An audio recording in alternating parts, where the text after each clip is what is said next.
everyone, welcome back to my channel and my name is Siri. In this video, we are going to talk about another amazing technique which is going to help you to speak in English with yourself. All of us know that speaking is that one important aspect we should focus on if we want to be fluent in English.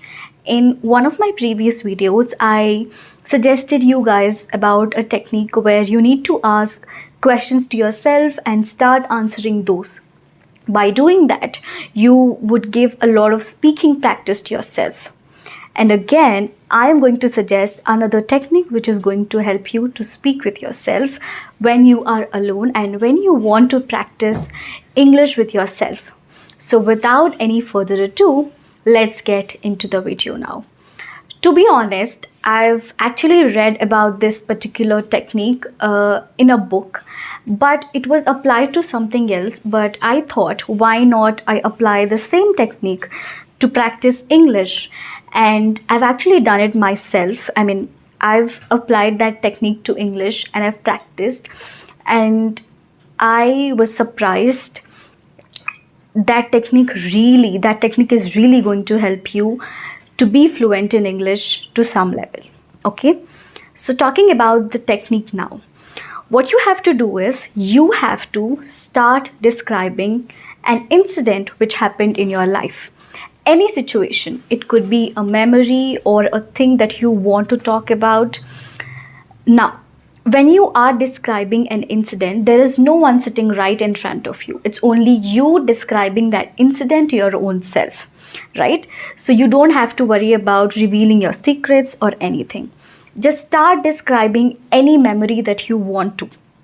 Okay, of course, everybody of us have some or the other memories from our childhood, from our college days, or whatever it may be. You just have to describe that in English. Now I'll tell you why you have to do this. Number one reason for doing this is because you don't have to search for words. Let's say you are practicing how to speak in English when you are alone. If you do that, what happens is that if you pick up a random topic, in the process, while you are speaking, you have to search for words because that topic is something that you are not aware of, right? But if you start describing about an incident which happened in your life, a situation which happened in your life, you have lived in those situations. That situation happened to you. You exactly know what was that thing you experienced in that incident.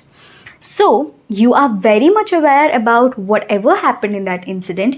You lived in that incident, so you know where it happened, when it happened, and how it happened, right? So the chances are going to be much less for you to search for words and sentences when you are describing. And this is a common problem for everybody of us, that we search for words, we search for sentences whenever we want to speak in English. But when you describe incidents, the chances are going to be much less for you to search words and sentences in English while you are describing. And another advantage is that you are giving yourself maximum amount of speaking practice. I don't even have to mention this for you guys. You guys already know how important speaking is to be fluent in English, right? And another advantage would be nostalgic. You would become nostalgic. When we talk about those memories, when we describe those memories, I'm very sure there is going to be a slight smile that we get on our face when we talk about those memories, right? So I feel that it's quite sweet to talk about or to describe all those memories in English because it's entertaining and you are also kind of giving maximum amount of speaking practice to yourself. Okay, so I want to describe an incident which happened to me in my life when I was in second or third standard, so that it can be easy for all of you to apply this technique to your fluency and observe results for yourself. Okay, talking about an incident which happened in my life. I think I was in second or third standard when this incident happened. So my father he's always very much serious about education. He would always tell me and my brother to study well. So when I was in second standard, he told me that, Siri, you have to get first rank no matter what. If you do not get a first rank this time, he did not tell me the exact punishment, but he was like, you have to get first rank this time. Of course, I always used to be a topper in my class, and even that at that moment he warned me that you have to get first rank. So I was like, okay. I was anyhow very much confident that I am going to be the first in the class. But unfortunately, I don't know what happened, I was not the first in the class. I got around, I don't know, 5th or 7th rank. The moment I saw my result, I was shocked that, how did this happen? I took the progress card and I was walking to my home shivering because my father is so close to me. How am I going to see my father's face with the 7th rank? This was my impression.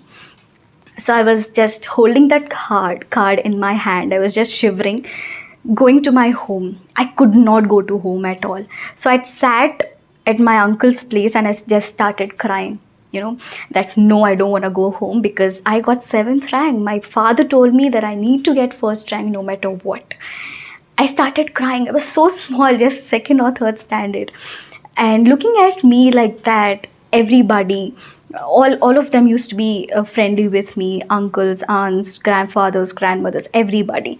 All of them came up to me and they said, what happened, Siri? Why are you crying? I said, my father told me to get first rank no matter what, but I got 7th rank. So I don't know, I'm scared to go home. So they laughed for that incident. Of course they would, right?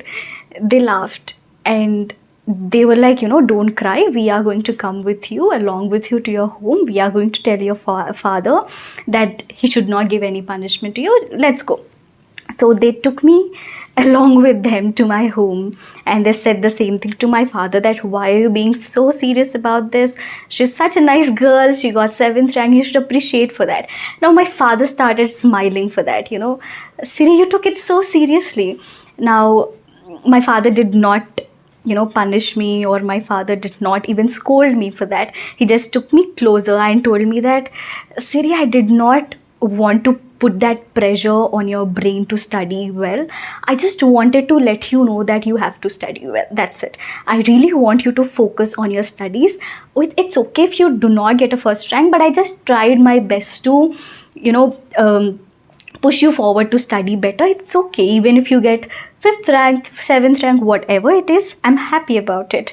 Okay, he took me closer and forgetting that 7th rank, he gifted me a purse. I still have that purse with me. And I think that is one of the sweetest memories I have. And whenever I think about it, I just get a smile on my face. I think that's quite cute and quite sweet. Even now he tells me the same thing, I'm not going to put any kind of pressure on your brain to study that, to get that rank, to get top the college or what, but I just want to take your education seriously. That's what he would always tell me, and that's what he always tells me even now. And that incident is quite cute, I believe. So if you observe the entire incident, I just described that to you guys. While I'm describing, I did not care what kind of mistakes I'm making. I did not care what kind of English I was using. All I focused was only on describing that incident to you, right? And I did not even search for words to describe my feelings. I mean, because I have lived in that incident. I know what exactly happened in that incident. So it's very easy for me to describe that incident, right? The same thing is going to happen with you. When you describe an incident, you don't have to search for words. You don't have to think about, are you making a lot of mistakes? You don't have to think that what kind of English am I using, because you are not doing that to impress a person. You are doing that to practice more, right? So I just hope that this technique is really going to help you. And I want to tell you one more thing. You are listening to me now. Listening is not enough. You have to put your thoughts into actions. That is when the techniques are going to work. I really want all of you to try this technique out. Really, I really want all of you to do that.